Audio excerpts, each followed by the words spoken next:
Olá, galerinha do Pinceladas do Saber, estamos aqui então para mais uma de nossas videoaulas e hoje eu gostaria de falar com vocês sobre um tema muito importante. Antes de qualquer coisa, eu gostaria de fazer algumas observações.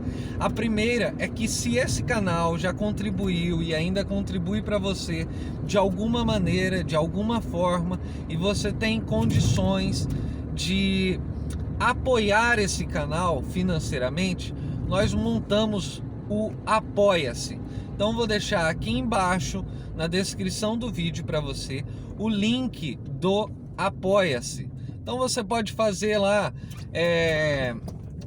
um investimento ou uma doação, uma ajuda, né, um apoio no valor de R$5, de R$10, de R$15, de R$20, de R$25, de acordo com as suas condições, né, de acordo com aquilo que está dentro do seu orçamento, que não vai faltar dinheiro para você, enfim.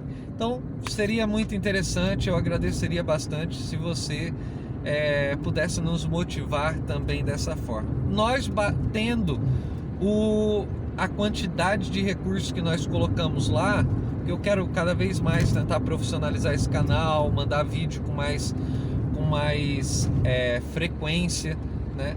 Então, nós batendo a meta que nós colocamos lá, nós vamos fazer o sorteio de um livro de ciências humanas todas as vezes que nós batermos essa quantidade de recurso mensal.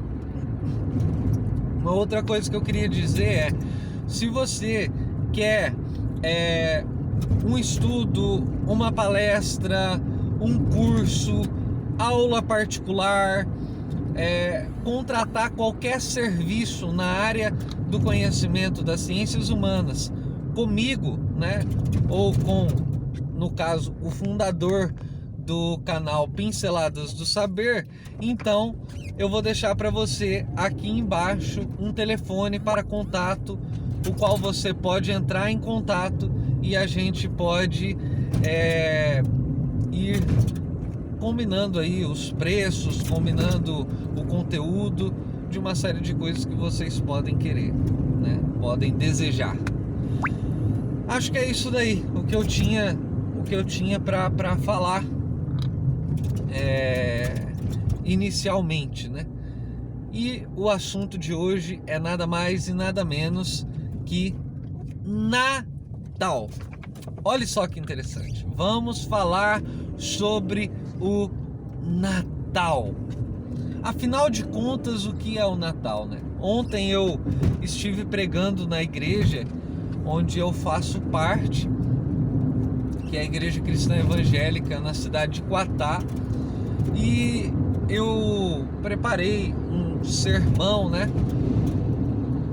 E eu percebi vários elementos teológicos e vários elementos ali que poderiam ser tratados de maneira muito mais profunda. E é óbvio que uma pregação num templo, ainda mais em tempos de pandemia, você fica bastante limitado em relação à quantidade de informação que você consegue dar aos seus ouvintes, né? Então eu pensei comigo, poxa, que interessante, eu posso fazer um vídeo para o Pinceladas do Saber, né? Usar esse conhecimento teológico, histórico, esse diálogo que nós fazemos para o Pinceladas do Saber, porque o Pinceladas do Saber viabiliza essa quantidade de tempo específica, né? Para a gente falar sobre, tentar abarcar o máximo possível do texto.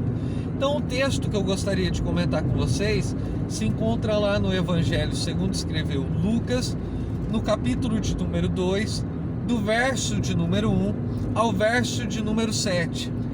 Essa história, ou essa perícope, né, esse pequeno texto selecionado, ele vai falar sobre um recenseamento promovido pelo imperador César Augusto.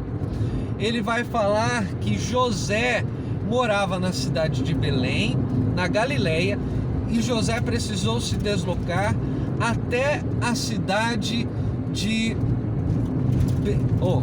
José morava em Nazaré, na Galileia, e ele precisava se deslocar até a Judéia, na cidade de Belém, que foi onde ele nasceu, e ele era descendente de Davi, ele era filho de Davi, né, da descendência do rei Davi, e ele precisava comparecer à sua cidade natal, que era Belém, para fazer parte desse recenseamento. Diz que ao chegar ali, Maria já estava grávida, provavelmente próximo ali dos 9 meses e algumas semanas, e Maria começou a ter as suas dores de parto, as suas contrações, e tentou-se achar uma casa, mas as casas estavam ocupadas, então tentou-se achar uma hospedaria, mas as hospedarias também estavam ocupadas, e foi exatamente por isso que José colocou Maria, foi juntamente com Maria, né, numa manjedoura, e ali nasceu o Salvador, nasceu Jesus Cristo, envolto em um pano dentro de uma manjedoura. E é interessante que o texto deixa claro que Maria o envolveu naquele pano e deitou ele numa manjedoura. Então eu queria trazer algumas reflexões para nós pensarmos dentro desse diálogo, né, com a história do Natal e com a teologia. Olha só então, a primeira coisa, o primeiro elemento que eu gostaria de trazer é um elemento da teologia reformada, que é o elemento da soberania de Deus.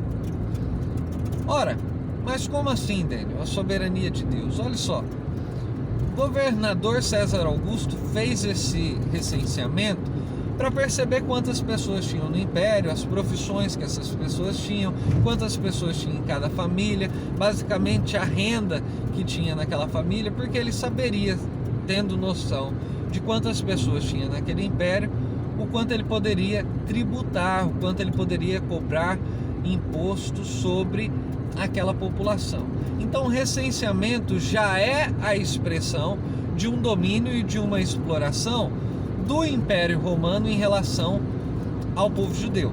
Se nós pensarmos, toda aquela região da Palestina, tanto a Judéia quanto a Galileia, foi dominada pelo Império Romano, e havia então alguns conchavos, alguns acordos que foram feitos pelo Império Romano, né, para que o povo judeu não revidasse, não tentasse uma insurreição, apesar de que houveram várias insurreições, tentativa de libertação do povo judeu.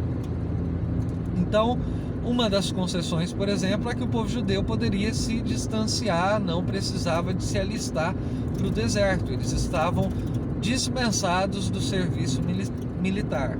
Eles tinham então uma liberdade de culto, eles tinham ainda uma certa ordenação política, uma certa hierarquização dentro da sociedade judaica, né? E dentro daquele território eles tinham então um domínio militar por parte do Império Romano. Existia as alfândegas, que eram lugares onde tributava e cobrava imposto do povo judeu, tanto que a gente vê Jesus chamando Mateus sentado numa alfândega. Isso significava que Mateus não era bem quisto, não era bem visto nem pelo seu povo judeu, porque ele cobrava imposto do seu povo judeu, né? É como se fosse assim: poxa, você é do nosso povo e você trabalha para o Império Romano, que são pessoas que nos exploram, que são pessoas que nos dominam. Mas também não era visto bem visto pelo Império Romano ou pelos romanos, porque ele não era romano e de fato ele era judeu. Ele era um inimigo em potencial dentro do sistema político, militar, econômico da sociedade romana. Então existia esse contexto histórico, essa situação política ali posta. E o César Augusto faz o recenseamento justamente visando essa questão. Ele faz o recenseamento visando fazer com que ele tivesse uma noção do tamanho que estava o império para poder tributar.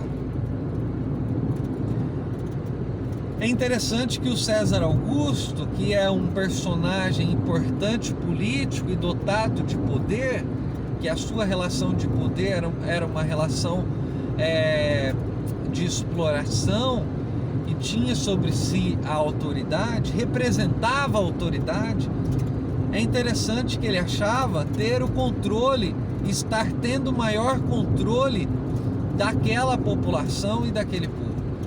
Mas o ponto fundamental da teologia reformada é a soberania de Deus.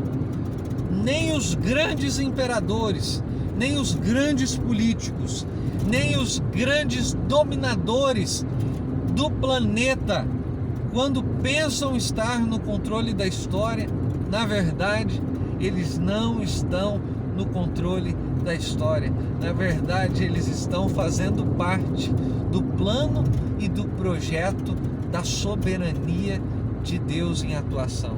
Jesus precisava nascer em Belém. No livro do profeta, um dos profetas menores, no livro do profeta Miqueias, no capítulo de número 5, a partir do verso de número 2, vai dizer que tu, ó Belém Efrata, pequena entre as cidades, dará à luz o Salvador, que virá a governar para a paz e segurança, justiça e segurança. Então, na verdade, José precisava chegar até Belém, porque havia uma promessa que precisava se cumprir. Não só isso, José precisava de chegar em Belém no momento da gestação ou do nascimento de Jesus, o Salvador, para que se cumprisse a profecia. Homens pensam ter o domínio da história, o domínio do tempo, o domínio das nações, o poder sobre si. Os homens reivindicam o poder sobre si.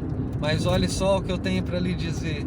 Um ponto fundamental desse texto é mostrar que, na verdade, é Deus quem tem o domínio, o comando da história. Você pode olhar para mim e dizer assim: mas Daniel, o Bolsonaro tem muito poder.